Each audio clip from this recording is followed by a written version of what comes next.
সূরা নিসা 5 নম্বর বারার 6 নম্বর পৃষ্ঠার 9 নম্বর লাইনের 59 নম্বর আয়াতে আছে, প্রথম অংশে পাবেন। এটা তাফসীরে ইবনে কাসিরে আছে, ফি জিলালিল কোরআনে আছে। ব্যাখ্যাগুলো লম্বা করে বলতে গেলে সময় যাবে, আর কণ্ঠ পারবে না, এজন্য আমি খুব সামারাইজ করছি, বোঝার জন্য বলছি। ইয়া আইয়ুহাল্লাযীনা আমানু আতিউল্লাহা ওয়া আতিউর রাসূলা ওয়া উলিল আমরি মিনকুম। এখানে আলেম বসে আছে, যারা এখানে বসেন কোরআন হাদিস তারা একটু খেয়াল করবে, যারা বসেন না তারা আরেকটি ভাবে যেন বাড়িতে যেতে পারেন। আল্লাহ ডাক দিয়েছেন, ইমানদারেরা আমার আনুগত্য করো, আমার রাসূলের আনুগত্য করো, আর তোমাদের ভেতরে যারা উলিল আমর নেতৃত্ব দেয়, নেতা যারা, তাদেরকে মেনে চলো। প্রশ্ন আমার এখানে আতিউ, এটা ফেল, ভার্ব, এটা ক্রিয়া। এই শব্দটা আল্লাহ নিজের নামে রাসূলের নামে দিয়েছেন, কিন্তু উলিল আমরের আগে দেয়নি। এটা বলেন না কেন? শুধু দি বলা না, এটা নিয়ে যাওয়া লাগবে জানাতে বাড়িতে, তাহলে ওই যে লোক ইসলামী ব্যাংকের অফিসারের কাছে বলেছে যেখানে রাজনীতি হবে, ও জীবনের কথা বলবে না। আতিউ শব্দটা আল্লাহ নিজের নামে রাসূলের নামে দিলে, উলিল আমরের আগে দেয়নি। কেন দেয়নি? কারণ আল্লাহ রাসূলকে মানা লাগবে, কোনো প্রশ্ন করা যাবে না। কথা বলেন না কেন? কিন্তু উলিল আমর যদি মেনে চলতে হয়, যেহেতু ওনারা আল্লাহকে তো আপনি এখানে পাচ্ছেন না, রাসূলকে পেয়েছিলেন কিন্তু এখন নেই, কিয়ামত পর্যন্ত তিনি আসবেন না, কিন্তু উলিল আমর তো আসবে। এই জন্য উলিল আমরকে যদি আপনি মেনে চলতে চান, দেখতে হবে উপরে বর্ণিত এই দুইটা আছে কিনা, আল্লাহ রাসূলকে ওই লোকটা মেনে চলে কিনা।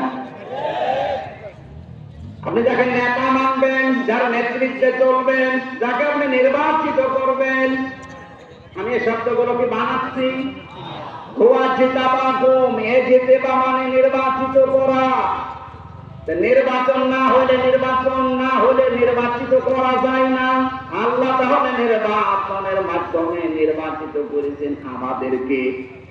কোটি কোটি মানুষেরা উম্মত হওয়ার জন্য আশা পেশ করেছিল, আকাঙ্ক্ষা, কিন্তু আল্লাহ তাদের বাছাই করেনি। আল্লাহ শুধু আমাদের মধ্যে মানুষগুলোকে উম্মতে মুহাম্মদী নির্বাচিত করেছেন। সুবহানাল্লাহ বলতে পারেন? মুসা নবীর মতো, ঈসা নবীর মতো এত বড় পাওয়ারফুল নবীরা আকাঙ্ক্ষা করেছিল যে আমরা নবী হয়েছি ভালো, কিন্তু নবী না হয়ে যদি মুহাম্মদ রাসূলুল্লাহ উম্মত হতে পারতাম তারপরও ভালো হতো। আল্লাহ বলেন না, একজন একটা কবুল হয়েছিল হযরত ঈসা, এজন্য তিনি আসবেন দুনিয়ায় আবার নবী হয়ে না, উম্মত হয়ে। মুসা নবীর মতো এত বড় নবীর দোয়া কবুল আল্লাহ করেন নিতে না, তোমারটা হবে না। আপনি টের পাচ্ছেন যে নির্বাচিত হয়ে আমরা কত দামি জায়গায় আছি।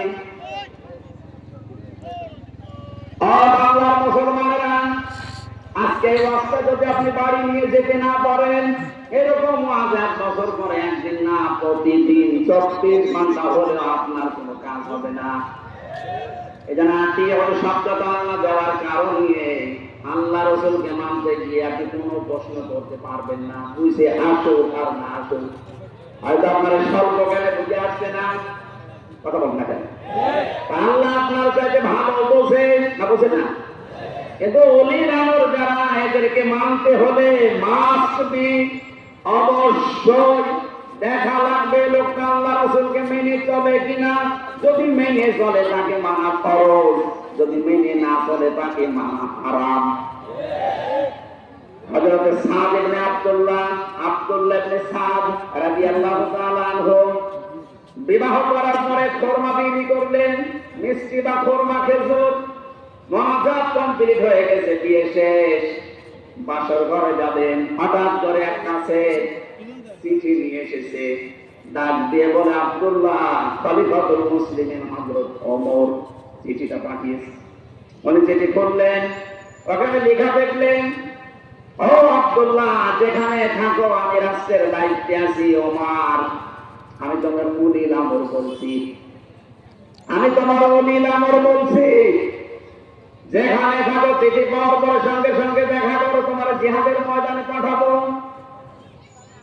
মানে ওরফে মুরব্বীদেরকে জিজ্ঞাসা করলেন, মুরব্বীরা বলে হ্যাঁ আপনি চান, কিন্তু বাসরটা শেষ করেন। হযরত আব্দুল্লাহ ওই মজলিসে উঠে দাঁড়িয়ে কোরআনের কয়েকটা আয়াত পড়ে তাদেরকে জানিয়েছিলেন, ইয়া আইয়ুহাল্লাযীনা আমানু মা লাকুম ইযা কিলা লাকুম ইনফিরু ফী সাবিলিল্লাহি তাকালতুম ইলাল আরদ আরাদিতুম বিল হায়াতিদ দুনিয়া মিনাল আখিরাহ মাতাউল হায়াতিদ দুনিয়া ফিল আখিরাতি ইল্লা কলিল। সূরা তাওবার ভেতরে আছে, আমি শব্দটা বোঝানোর জন্য একটা পড়লাম, খুব ভালো করে দিলাম। তিনি মুরব্বীদেরকে বললেন, হে আমার মুরব্বীরা, আমার মাথার তাজ আপনারা, সম্মান করি আপনাদের। আল্লাহ কি ডাক দিলেন আমাকে, ঈমানদারেরা, যখন তোমাদেরকে আল্লাহর রাস্তায় বের হওয়ার জন্য বলা হয় তখন তোমরা মাটি কামড়িয়ে পড়িয়াছো। তোমরা কি দুনিয়ার জীবন পেয়ে সন্তুষ্ট হয়ে গেলে? অথচ আখিরাতের তুলনায় দুনিয়ার জীবন একেবারেই সামান্য। তার মানে এই ময়দানে আমাকে এখন পাঠাতে যিনি চাচ্ছেন উনি সাধারণ মানুষ না, উনি হচ্ছে উলিল আমর। কেন? হযরত ওমর যেহেতু আল্লাহ রাসূলকে মেনে চলে, জন্য ওমরকে মানা এই মুহূর্তে ফরজ। কথা বুঝলে?